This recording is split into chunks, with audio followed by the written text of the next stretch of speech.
O sol nascia com a lentidão das manhãs antigas, riscando o céu com tons de cobre e ouro. Sobre a terra vermelha da fazenda Alencar, o vento carregava o cheiro da cana recém-cortada e o eco distante dos sinos da capela. Era mais um dia de trabalho, mais uma página igual nas vidas que o tempo insistia em apagar. Entre as fileiras de trabalhadores, uma mulher caminhava em silêncio. Chamava-se Isadora. Tinha o corpo magro, os pés feridos e um olhar que parecia carregar o peso de muitas gerações. Ninguém sabia ao certo de onde viera. Alguns diziam que fora trazida de outra fazenda, outros que nascera ali mesmo, sob o teto de barro da senzala. Mas todos sabiam de uma coisa: Isadora não temia olhar para o céu. E naquela terra de homens brancos e corações de pedra, isso era perigoso. O coronel Antônio de Alencar, dono de quase tudo o que o olhar alcançava, governava o lugar com a voz e o silêncio. Homem de palavra dura, de bigode espesso e coração que já esquecera como bater por compaixão. Para ele, a fazenda era um mundo próprio, e cada pessoa ali uma engrenagem que não devia parar. Mas o destino tem maneiras estranhas de ferir o orgulho dos poderosos. Naquela manhã, algo quebrou a rotina imutável da fazenda. Um vaso de porcelana, vindo da Europa, caiu no chão da varanda. A esposa do coronel, mulher vaidosa e cruel, gritou antes mesmo de entender o que havia acontecido. E o som da sua ira correu pelos corredores até o pátio principal, onde o capataz esperava por qualquer desculpa para usar o chicote. Isadora estava ali, com as mãos trêmulas e os olhos baixos, assumiu a culpa sem hesitar, mesmo sabendo o preço. O capataz a empurrou diante de todos. O chão seco levantou poeira. O sol batia forte, refletindo nas correntes que prendiam os pulsos dela. Os outros escravos desviavam o olhar, e o coronel, de cima da varanda, observava. Um rei em seu trono de madeira, julgando quem ele considerava nada. Mas por um instante, só um, algo no rosto dele se desfez. Aquela mulher, coberta de suor e vergonha, tinha os mesmos olhos de uma criança que ele havia perdido há muitos anos. Uma filha que o tempo lhe arrancou e cujo nome ele jamais pronunciava.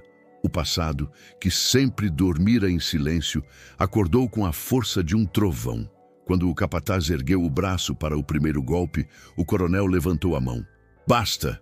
Ninguém entendeu. O capataz parou no ar, confuso. Isadora permaneceu ajoelhada, com o peito arfando e o olhar fixo no chão. E o coronel, ainda imóvel, murmurou com voz trêmula: Levantem-na, quero que ela volte a trabalhar, não toquem nela. As palavras soaram como um erro. Ninguém ousava contrariar o coronel, mas ninguém o reconhecia naquele tom. Desde aquele dia, algo mudou. O ar parecia diferente. Os olhares começaram a pesar mais que as correntes. Enquanto Isadora voltava ao campo, o velho senhor continuava na varanda, imóvel, preso entre o passado e o presente. Sem saber que aquele gesto, tão pequeno, tão simples, seria o primeiro passo para o escândalo mais comentado das fazendas vizinhas. Porque meses depois, aquele mesmo homem que um dia mandara açoitar escravos, seria o mesmo que diante de todos chamaria aquela mulher de senhora. E foi assim que começou a história que ninguém ousou escrever nos livros. A história de uma escrava humilhada que se tornou o espelho da redenção de um coronel. O sol do meio-dia parecia não ter piedade de ninguém. As sombras eram curtas, o calor era grosso e o ar pesado de silêncio. No centro da fazenda, o pátio de terra batida parecia um palco, e naquele dia todos sabiam que haveria espetáculo. O capataz severo, homem de braço largo e alma pequena, atravessava o pátio arrastando uma corrente. Os sons do ferro raspando o chão e dos passos secos ecoavam como tambores de guerra. As escravas se encolhiam, os homens fingiam não ver. E lá estava Isadora, em pé com as mãos sujas de barro e o coração apertado no peito. Ela sabia o que vinha, o castigo, a vergonha, o olhar dos outros. mas também sabia que se calasse, outra mulher pagaria em seu lugar. E o silêncio dela, naquele lugar, sempre fora o alimento do medo. O coronel observava de longe, sentado na varanda principal, com o chapéu cobrindo metade do rosto. Ao lado, a esposa, Sinhá Joana, abanava-se com um leque de penas, irritada e impaciente. Veja o que essa gente faz, Antônio. Nem o que é nosso sabem respeitar. O coronel não respondeu. Tinha o olhar fixo em Isadora. Havia algo ali que o incomodava, como uma lembrança que teima em voltar. O capataz parou diante dela. Então foi você quem quebrou a jarra da senhora? Isadora manteve o olhar no chão. Fui eu. A voz era baixa, mas firme. Severo sorriu. Aquele sorriso que só quem gosta de humilhar conhece. Então vai aprender o preço das coisas bonitas. O som do couro se ergueu no ar, mas antes que o chicote descesse, o coronel falou. Espere. A palavra cortou o ar como um trovão. Todos se viraram. O capataz o olhou confuso. O coronel levantou-se, lentamente, apoiando-se na bengala. Desceu os degraus de madeira, passo por passo, até o centro do pátio. O vento pareceu cessar. Diante de Isadora, ele parou. Ela manteve os olhos baixos, o corpo tenso. O coronel a olhou de cima a baixo. Não com desejo, nem com raiva, mas com algo diferente, dúvida. Aquela mulher não parecia curvar-se por dentro, mesmo ajoelhada. Por que assumiu a culpa? Perguntou. Ela demorou alguns segundos para responder. Por que fui eu? E por que não tentou se defender? Porque de nada adianta, senhor. A sinceridade a fez perigosa. Os outros escravos se entreolharam. Não por coragem, mas por medo do que poderia acontecer. Mas o coronel continuou a olhá-la em silêncio. Naquela face coberta de poeira e suor, ele viu algo que não via em ninguém há muito tempo. Dignidade. Severo pigarreou, impaciente. Coronel, o senhor quer que eu continue? O velho homem ergueu o olhar. Não, solte-a. O capataz quase tropeçou nas próprias palavras. Mas, senhor, eu disse, solte-a. E assim foi feito. Isadora levantou-se devagar. As correntes caíram com um som que pareceu ecoar por toda a fazenda. Ela não agradeceu, não chorou. Apenas ajeitou o vestido rasgado e deu um passo para trás. O coronel virou-se e começou a subir a varanda outra vez. Mas, ao fazê-lo, sua mão tremia. No olhar endurecido, havia uma sombra nova. Algo entre lembrança e remorso. Os dias seguintes foram diferentes. Ninguém ousava falar sobre o que acontecera, mas todos sabiam que algo havia mudado. O coronel já não chamava Isadora pelo nome com desprezo. E a esposa, irritada com aquele novo silêncio, começou a vê-la como ameaça.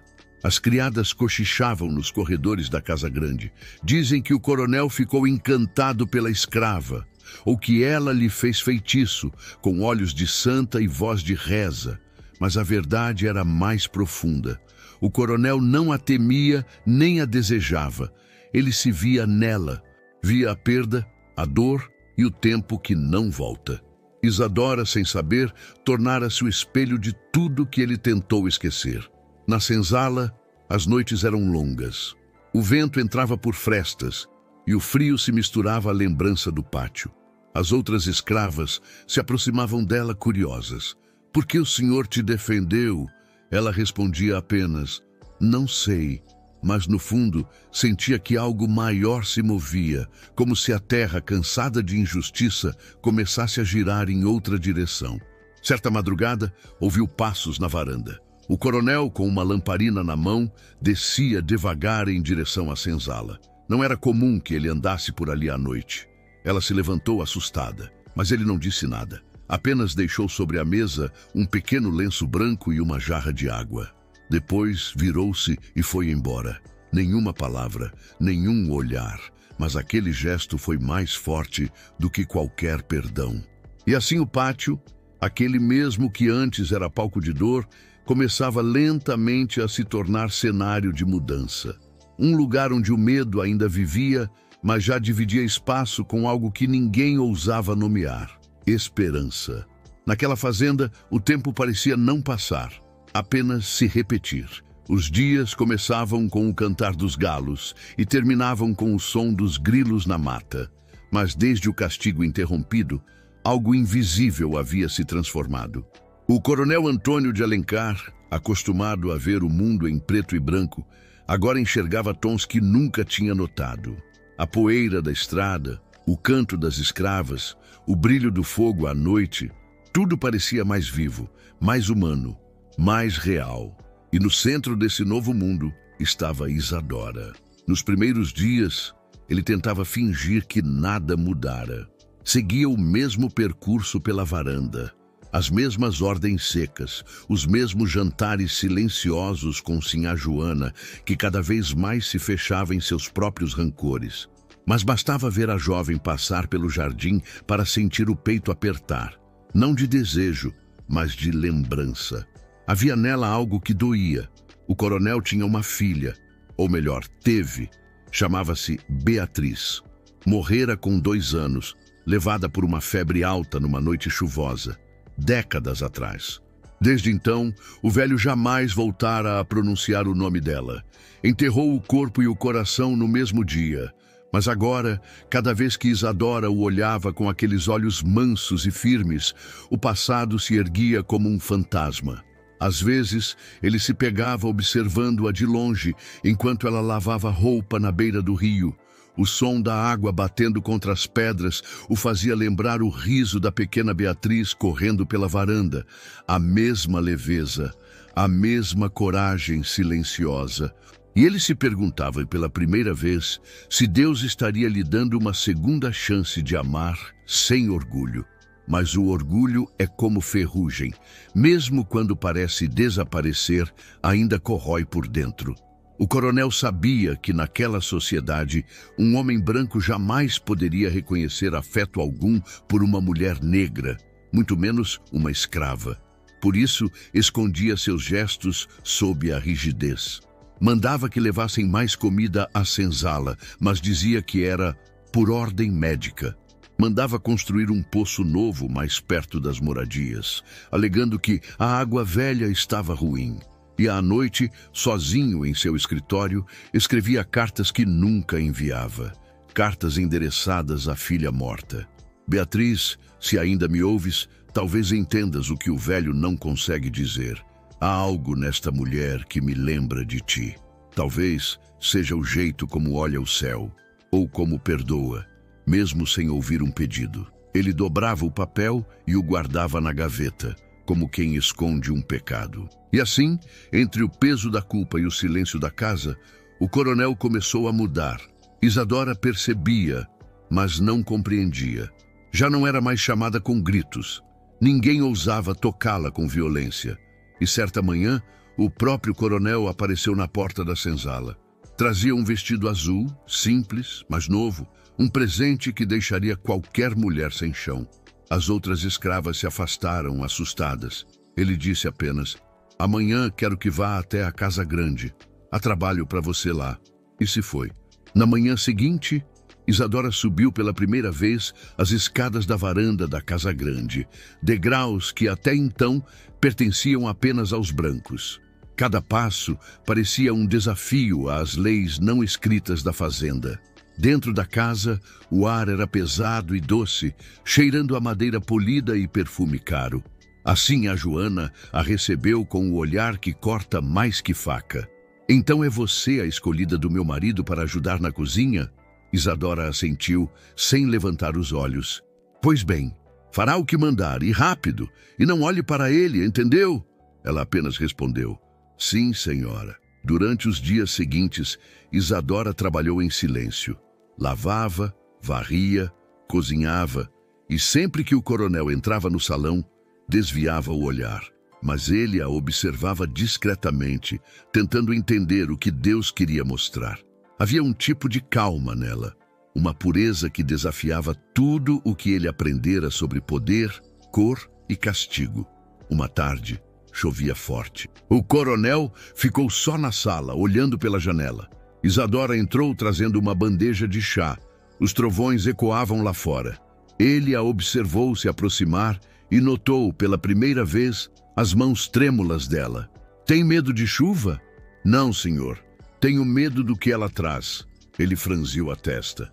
E o que ela traz? Lembranças. Por um segundo, ele não foi coronel nem senhor. Apenas um homem cansado, diante de uma alma que o compreendia sem palavras. Quantos anos tem? Perguntou. 21, senhor. E nunca teve família? Tive, mas a fazenda levou. O silêncio que seguiu foi mais pesado que o som dos trovões. Ele quis dizer algo, mas não conseguiu. Apenas segurou o olhar dela por um instante, e naquele instante viu sua filha. Não como lembrança, mas como se a própria vida lhe oferecesse perdão através daquela mulher. Quando ela saiu, o coronel permaneceu imóvel, com os olhos marejados. A chuva batia na janela e ele sussurrou baixinho para si mesmo. Beatriz, será isso que o céu queria me mostrar? A partir daquele dia, ele começou a tratá-la com respeito, algo impensável em tempos de ferro e corrente. As ordens mudaram de tom, os castigos diminuíram, e sem perceber, o medo que sempre dominara a fazenda começou a perder força. Mas essa mudança não passou despercebida. A sinhá Joana, tomada pelo ciúme e pela vergonha, começou a alimentar um ódio mudo. Nas noites longas, ela observava o marido olhar pela janela e sabia exatamente quem ocupava seus pensamentos. O que ela não sabia era que não se tratava de amor, mas de redenção. E enquanto o vento frio soprava pelos campos, a voz do coronel ecoava na escuridão do casarão num sussurro que ninguém ouviria.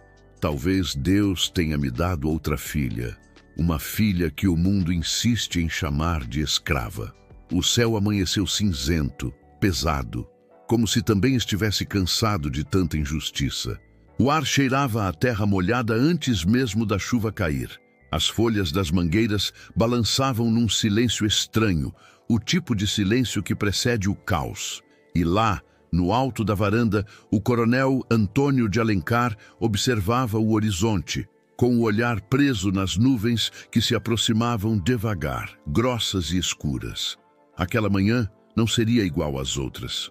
Na senzala, Isadora terminava de lavar as roupas quando sentiu a primeira gota cair em seu ombro. Olhou para o céu e sussurrou uma oração curta, quase muda. Ela sempre temera as tempestades, não pela água, mas pelas lembranças que traziam. Foi numa noite de chuva, como aquela que sua mãe morrera, levada pela febre, enquanto os capatazes riam dentro da casa grande. Desde então, o som dos trovões fazia seu coração bater diferente. A chuva começou com força. O vento soprou como se quisesse arrancar o passado daquelas terras. Os escravos correram para se abrigar, os cavalos relinchavam, e o capataz gritava ordens que o vento levava embora. Lá dentro, a sinhá Joana trancava janelas e praguejava contra o clima amaldiçoado. Mas o coronel permaneceu na varanda, imóvel. Não era o tipo de homem que fugia da chuva. Ele enfrentava até o céu se fosse preciso. Só que naquele dia, algo dentro dele também se partiu. O raio caiu perto do estábulo. O gado se espalhou. Um dos meninos correu avisando. Coronel, os bois estão se soltando. O rio está subindo. Ele pegou a bengala e desceu as escadas sem hesitar. A chuva encharcava o chapéu. O vento o empurrava, mas ele seguia. Isadora, ao ver de longe a confusão, largou o balde e correu atrás. O rio que cortava a fazenda transbordava e a correnteza arrastava tudo o que encontrava. Os bois mugiam em desespero, presos nas cercas que começavam a ceder. O coronel tentava soltar as cordas, mas escorregou no barro e caiu de joelhos.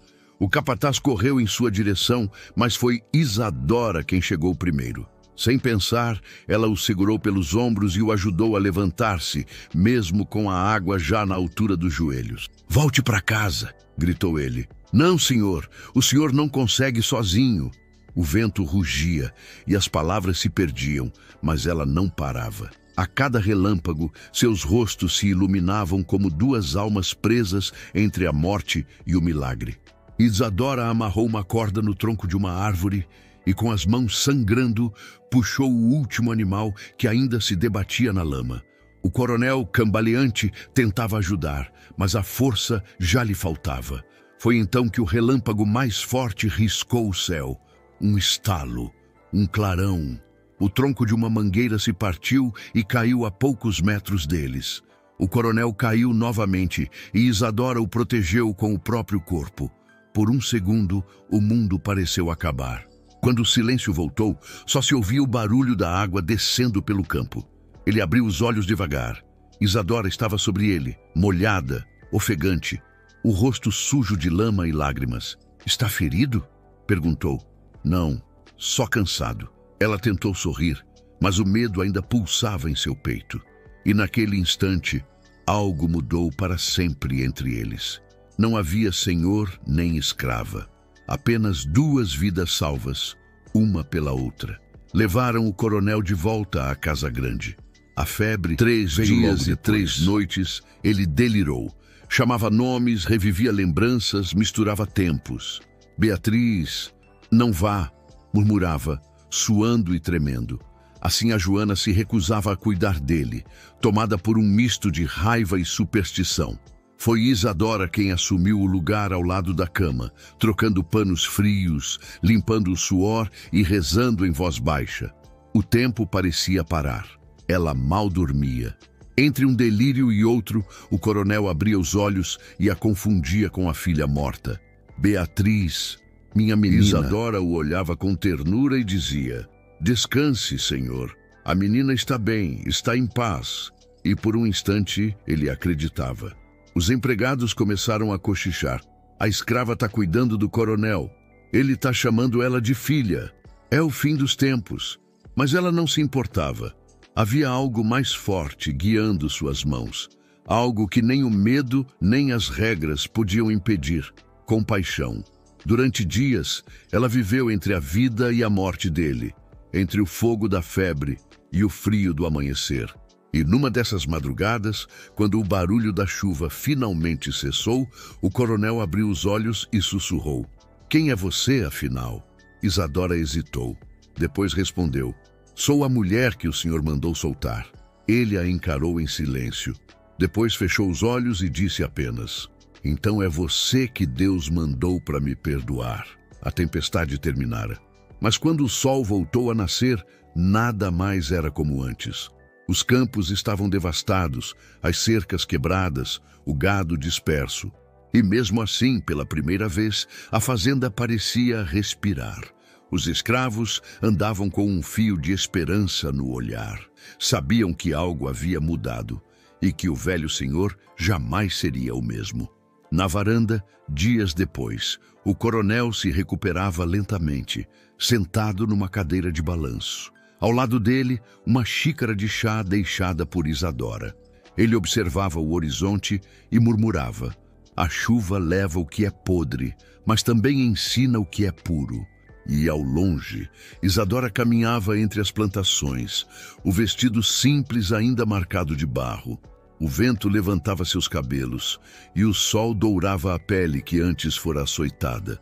O coronel a seguiu com os olhos, não como dono, mas como quem vê, pela primeira vez, um milagre acontecer à luz do dia.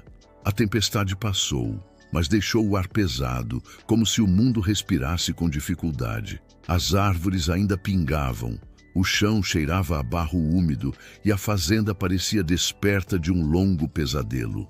Durante dias, o coronel Antônio de Alencar permaneceu recolhido, fraco, mas lúcido. E em cada amanhecer, a primeira imagem que via era a de Isadora, entrando devagar, trazendo chá e silêncio. Ela não falava muito.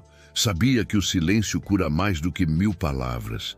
Ele, por sua vez, já não a via como uma serva, mas como algo que a vida lhe devolvera. Uma lembrança viva do que poderia ter sido se tivesse escolhido o caminho da compaixão e não o do poder.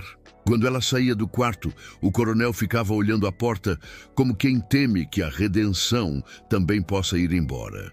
Mas o resto do mundo não via o mesmo que ele via. Os homens das fazendas vizinhas começaram a cochichar. Nas vendas e nos alpendres, repetiam a história com risadas baixas e olhares maldosos. Dizem que o coronel Alencar enlouqueceu, que agora deixa uma negra andar pela casa como se fosse da família, e que ele a chama de filha ou de senhora. Quem sabe o que é pior? A notícia corria como fogo em palha seca, e junto dela vinham as visitas disfarçadas de preocupação. Senhores de chapéus largos e bigodes bem aparados apareciam na fazenda com desculpas, para oferecer ajuda, para ver o estado das plantações. Mas o verdadeiro motivo era outro: curiosidade e julgamento. O coronel os recebia com a mesma frieza de sempre, mas sabia que o que mais pesava não eram as palavras, e sim os olhares. Na varanda, Isadora servia café em silêncio, enquanto sentia os olhos daqueles homens percorrendo seu corpo como lâminas. Ela baixava o rosto, mas não por vergonha, e sim por orgulho de não reagir. Um deles, o Sr. Almeida, comentou em tom baixo, mas audível: "Os tempos estão mudando mesmo, não é, Antônio? Agora até as criadas têm assento na varanda." Outro riu, mas o coronel não. "Aqui, quem tem coragem de enfrentar a tempestade tem lugar onde quiser." A mesa silenciou. E pela primeira vez, os homens brancos sentiram vergonha, não da escrava, mas do próprio reflexo. Depois que eles partiram, Isadora tentou se afastar. "O senhor não devia me defender assim. Eles vão rir mais ainda." Ele respondeu: "Que riam. Já ri deles há tempo demais." Ela o olhou nos olhos. Ali não havia soberba, apenas verdade. Mas também havia medo, não o dela, e sim o dele. Medo de que a coragem recém-nascida viesse tarde demais. Nos dias que seguiram, o coronel ordenou mudanças. Determinou que nenhuma mulher seria mais castigada na frente dos outros. Mandou que Severo, o capataz, fosse para outra fazenda. E no pátio, onde antes ecoavam gritos, agora se ouvia o som das enxadas e das vozes trabalhando em paz. Foi o começo de uma revolta silenciosa, não contra o coronel, mas contra o que o mundo dizia ser natural. Os criados da Casa Grande começaram a se dividir. Alguns o admiravam em segredo, outros o chamavam de louco. A sinhá Joana, envenenada pela vergonha, quase não falava. E nas madrugadas, as paredes da casa pareciam respirar ódio. Certa noite, ela o enfrentou. "Está destruindo tudo o que construímos. Tudo o que construímos foi com dor, Joana. Dor é o preço da ordem." Ele a encarou cansado. "Não, é o preço da covardia." Ela saiu chorando, mas sem lágrimas. Aquelas lágrimas tinham se secado há muito tempo, no mesmo dia em que ele deixou de ser homem para se tornar apenas senhor. Enquanto isso, Isadora continuava firme em seu silêncio. Ajudava na enfermaria, costurava as roupas dos outros e orava ao entardecer. Mas já não era mais vista como serva. As outras mulheres a chamavam de Dona Isa, meio por respeito, meio por medo do novo. E quando os filhos dos colonos vinham buscar água, a cumprimentavam com um aceno tímido. O mundo girava devagar, mas girava. Certa tarde, o coronel mandou chamar todos ao pátio. Os escravos e os trabalhadores livres se reuniram desconfiados. O sol se punha, tingindo o céu de cobre. O velho caminhou até o centro, apoiado na bengala, e anunciou: "De hoje em diante, nesta casa, ninguém mais será chamado de escravo." Silêncio. O vento parou. Os rostos se entreolharam. Ele continuou: "Quem quiser ir, vá. Quem quiser ficar, ficará como homem livre." As palavras caíram como chuva sobre a terra seca. Ninguém acreditou de imediato. Mas Isadora chorou. Não de surpresa, e sim de alívio. O coronel a olhou e, diante de todos, completou: "E quanto a ela, a partir de hoje será tratada como merece. Aqui, ela é senhora." Os murmúrios começaram. Alguns homens se benzeram, outros riram, outros apenas baixaram a cabeça. Mas o que importava era o que se erguia dentro do coração daqueles que haviam esquecido o que era esperança. O coronel virou-se e voltou para a casa. E pela primeira vez, a fazenda não parecia um lugar amaldiçoado. Parecia o começo de algo novo. Na varanda, Isadora ficou parada, olhando o pôr do sol. O dourado da luz tocava sua pele, e por um instante tudo pareceu em paz. Mas lá no fundo, ela sabia que o mundo dos homens brancos não perdoa quem o desafia, e que cada palavra dita naquele pátio teria seu preço. Nessa noite, o vento voltou a soprar forte, mas agora já não trazia o cheiro da escravidão, e sim o perfume distante da liberdade. Uma liberdade que começava não nas leis, mas no olhar de quem finalmente aprendeu a ver o outro como igual. A notícia correu pelas fazendas vizinhas mais rápido que o vento. Um coronel libertando seus escravos, chamando uma mulher negra de senhora, era uma afronta à ordem do mundo. Os senhores riam, as senhoras cochichavam, os padres evitavam o assunto no púlpito, mas ninguém podia apagar o que fora dito naquele pátio.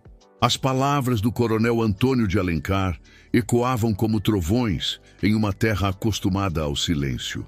Na fazenda, os dias seguintes foram estranhos. Alguns escravos partiram, outros ficaram. Isadora permaneceu, não por obrigação, mas por escolha. A liberdade para ela não era fugir, era ficar sem medo. Cuidava dos velhos, dos doentes, dos filhos que as mães deixaram para trás. E à noite acendia uma vela diante da imagem de Nossa Senhora da Conceição e rezava em voz baixa: "Obrigada, meu Deus, mas não me deixe sozinha." O coronel, por sua vez, parecia mais velho a cada dia.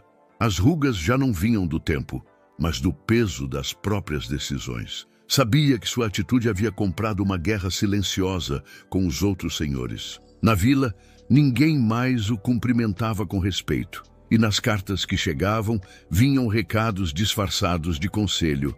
"Antônio, o povo comenta demais. Está colocando em risco a honra da família. Cuidado, há quem diga que você perdeu o juízo." Mas ele já não se importava com o que diziam. Pela primeira vez em toda a vida, sentia-se em paz com o espelho. Passava as tardes sentado na varanda, observando os trabalhadores colhendo cana com liberdade no corpo. Um movimento novo, diferente, quase poético. E entre todos eles, Isadora destacava-se como uma sombra luminosa. A mulher que um dia fora escrava agora era o símbolo de tudo que ele nunca foi: coragem, fé e perdão. Mesmo assim, a liberdade tinha seu preço. O capataz Severo, afastado por ordem do coronel, não aceitara a humilhação. Sumiu por alguns dias e voltou de madrugada, embriagado e tomado pelo ódio. Trazia na mão uma espingarda velha e nos olhos o rancor de quem se achava dono de algo que o mundo lhe tirou. Entrou na fazenda sem ser visto e foi direto à varanda onde o coronel dormia. Mas antes que o gatilho fosse puxado, Isadora apareceu. Ela acordara com o barulho dos passos e subira as escadas correndo. "Severo, largue essa arma!" Ele riu, um riso sujo e bêbado. "Calha a boca, negra. O coronel acabou com tudo. Virou servo da tua laia. Ele não acabou com nada, só devolveu o que era nosso por direito." O barulho do cão da espingarda soou seco. Ela se jogou à frente. O tiro ecoou pela madrugada. O grito acordou a casa inteira. O coronel levantou assustado, tropeçando, e viu Isadora caída no chão, o sangue se espalhando pelo assoalho. Severo correu, mas foi capturado pelos homens da fazenda. O coronel se ajoelhou, segurando o rosto dela entre as mãos. Não, não faça isso comigo." Ela tentou sorrir, mas a dor já lhe tomava o corpo. "Eu prometi que o senhor não morreria sozinho." Ele chorava, tremendo, pedindo a Deus que trocasse as vidas. Mas o céu permaneceu em silêncio. Horas depois, quando a aurora começou a clarear, Isadora ainda respirava. Com voz fraca pediu: "Deixe que me enterrem perto do rio, onde a chuva cai primeiro." O coronel assentiu, sem conseguir falar. E antes que o sol nascesse por inteiro, ela fechou os olhos, como quem adormece cansada, mas em paz. A fazenda mergulhou num luto mudo. Os trabalhadores choravam sem entender direito o que haviam perdido. O coronel mandou construir uma cruz simples de madeira, sem nome, à beira do rio. Todos os dias ele ia até lá, levando flores e silêncio. Às vezes, falava com o vento. Ela me salvou da morte e me ensinou a viver. Com o passar das semanas, ele começou a escrever novamente. Desta vez, não eram cartas à filha morta, mas à mulher que o havia libertado em vida. Isadora, dizem que te dei a liberdade, mas fui eu quem a recebeu. Hoje percebo que o poder é apenas outra forma de prisão. As colheitas voltaram, o gado prosperou, a fazenda floresceu. Mas o coronel já não se orgulhava das terras, só do gesto que o tornara humano. Os vizinhos o chamavam de louco, mas ele sorria, porque sabia que, no fim, loucura mesmo era viver cercado de ouro e morrer vazio por dentro. No testamento deixou tudo para os trabalhadores, e uma parte especial para ser guardada em segredo. A estas terras dou o nome de Fazenda Santa Isadora, para que ninguém esqueça que um dia a liberdade começou com o sangue de uma mulher. Os anos passaram e com o tempo o nome dela virou lenda. Diziam que, nas noites de chuva, uma figura caminhava à beira do rio, vestida de branco, com uma lamparina na mão. Uns juravam ser um anjo, outros o espírito de uma escrava que se tornou senhora. Mas o coronel sabia a verdade. Era o amor que o céu enviara tarde demais, voltando para lembrá-lo de que há almas que nem a morte consegue apagar. Certa tarde, ele partiu também, sentado na varanda, com o olhar voltado para o mesmo horizonte onde a viu pela última vez. Dizem que o sorriso ainda estava em seu rosto, e quando o corpo foi encontrado, segurava nas mãos uma flor seca, daquelas que só crescem perto do rio. Os anos passaram como o vento que não se vê, mas se sente. A fazenda Santa Isadora permaneceu de pé, cercada pelo mesmo rio que testemunhou dor, amor e redenção. Com o tempo, as vozes que antes gritavam ordens foram substituídas pelo som do trabalho livre e das crianças correndo entre as plantações. O nome do coronel Antônio de Alencar desapareceu dos livros de senhores, mas ficou gravado no coração dos que viveram para ver o impossível acontecer. Um homem poderoso ajoelhado diante da humanidade que tentou apagar.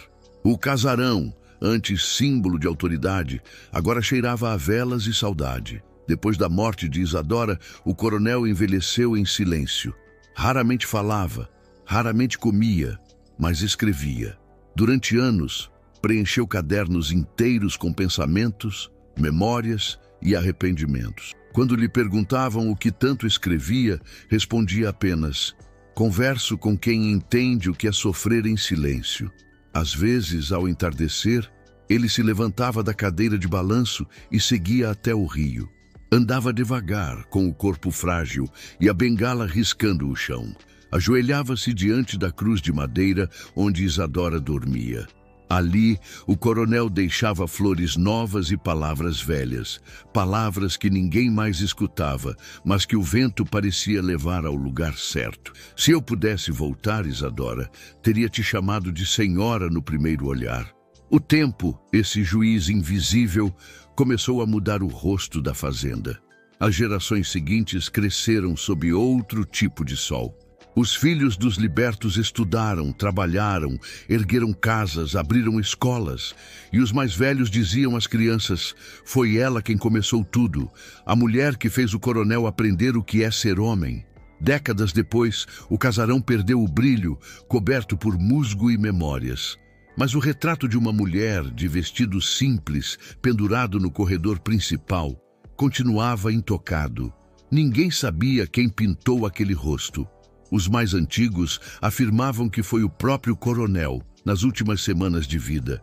Na tela, Isadora sorria levemente, como quem perdoa até o tempo. E ao lado, em moldura menor, uma frase escrita à mão: há silêncios que falam mais alto que qualquer voz.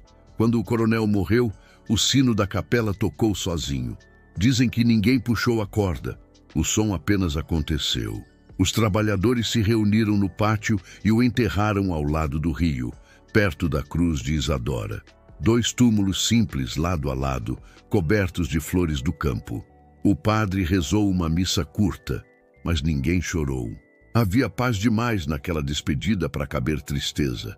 E assim, nasceu a lenda de Santa Isadora, a mulher que o destino elevou de escrava a símbolo. Os viajantes que cruzavam aquelas terras ouviam a história e faziam silêncio, porque algo naquelas palavras parecia maior que o tempo. Diziam que, nas noites de lua cheia, via-se uma luz caminhando entre o rio e a varanda. Alguns juravam ser a lamparina de Isadora. Outros diziam ser o espírito do coronel, ainda em vigília, guardando a paz que ela plantou. Com o passar das décadas, o nome da fazenda foi esquecido nos mapas, mas o da mulher não. O povoado cresceu ao redor e passou a se chamar Vila de Alvorada. No centro, ergueram uma pequena capela de pedra. No altar, uma imagem feita por um artesão anônimo. Uma mulher de pele morena, segurando uma pena de escrever e uma flor seca. Os fiéis a chamavam de a Santa da Carta Rasgada. Diziam que quem rezasse pedindo coragem para perdoar, sentiria o mesmo vento que soprou sobre o pátio naquela tarde distante. Um velho caderno foi encontrado anos depois, escondido sob o piso da casa grande. Dentro dele havia as últimas palavras escritas pelo coronel. Quando o poder já não me servia, o amor me libertou. Quando perdi a filha, Deus me devolveu uma mulher para ensinar-me o que é ternura. Se o mundo quiser chamar de loucura, que chame, porque se amar for loucura, prefiro morrer lúcido e livre.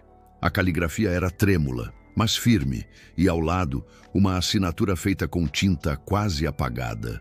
Antônio de Alencar, servo da mulher que o ensinou a perdoar. Anos mais tarde, quando a estrada foi aberta e as novas gerações chegaram à vila, os moradores mais antigos contavam, com orgulho, a história da escrava que virou senhora. As crianças perguntavam, ela era mesmo santa?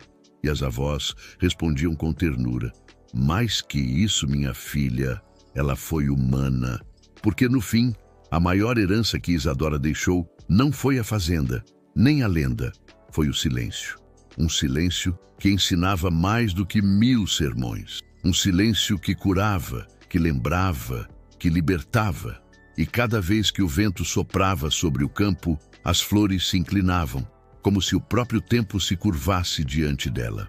Dizem que o amor, quando é puro, nunca morre, apenas muda de lugar.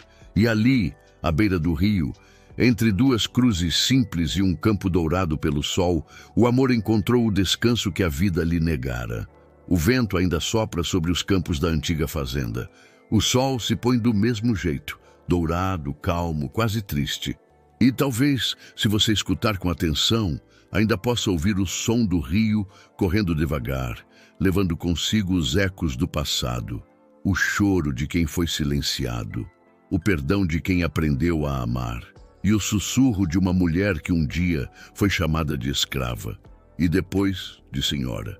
Histórias como a de Isadora e do coronel Antônio de Alencar não vivem apenas nos livros. Elas vivem nas paredes antigas, nas cartas rasgadas, nos nomes esquecidos. Vivem dentro de cada pessoa que um dia foi humilhada, mas escolheu responder com dignidade. Dentro de cada olhar que aprendeu a perdoar, mesmo depois de tanto sofrer. E, acima de tudo, dentro de cada coração que entendeu que liberdade não é vingança, é paz. Enquanto o tempo apaga as pegadas no barro, o que resta é o silêncio. Um silêncio que fala, que cura, que ensina. Porque, no fim, a história de Isadora não é só sobre dor e escravidão. É sobre redenção. Sobre o amor que nasce onde o ódio parecia eterno. E sobre a coragem de mudar, mesmo quando o mundo inteiro espera que você continue sendo o mesmo. Se essa história tocou o seu coração, se por um instante você também sentiu o vento daquela fazenda soprar sobre a sua pele, então não deixe que ela se perca no esquecimento. Inscreva-se no canal, aperte o sininho e continue comigo. Aqui, cada vídeo é uma carta, escrita com alma, costurada com cicatrizes, para que o passado nunca mais volte a ser silêncio. Porque há histórias que nascem para nos lembrar quem somos. E há outras, como a de Isadora, que nascem para nos ensinar quem ainda podemos ser. Nos próximos capítulos, você vai conhecer outras vidas que o tempo tentou apagar. Mulheres que desafiaram coronéis, homens que enfrentaram o destino, crianças que encontraram fé nas ruínas e amores que resistiram até o último suspiro. Cada uma delas carrega o mesmo coração dessa, um coração que sangra, mas não se entrega. Um coração que aprende entre o sofrimento e o perdão que a verdadeira nobreza não está no sangue, mas na alma. Então, se você acredita que o amor ainda pode mudar o mundo, mesmo que seja um mundo pequeno dentro de você, fique. Pegue a sua xícara de café, sente-se ao lado do rio e deixe que eu te conte a próxima história. E quando o vídeo terminar, olhe para o céu por um instante. Imagine o vento passando entre as flores e pense em Isadora, na mulher que o tempo quis calar, mas que se tornou eterna no silêncio que libertou. Porque enquanto houver quem ouça, enquanto houver quem conte, a voz dela nunca mais será esquecida. Inscreva-se e continue comigo nessa viagem por amores impossíveis, vidas partidas, cartas esquecidas e destinos costurados com fé. Porque cada história que contamos aqui é uma cicatriz e também um recomeço.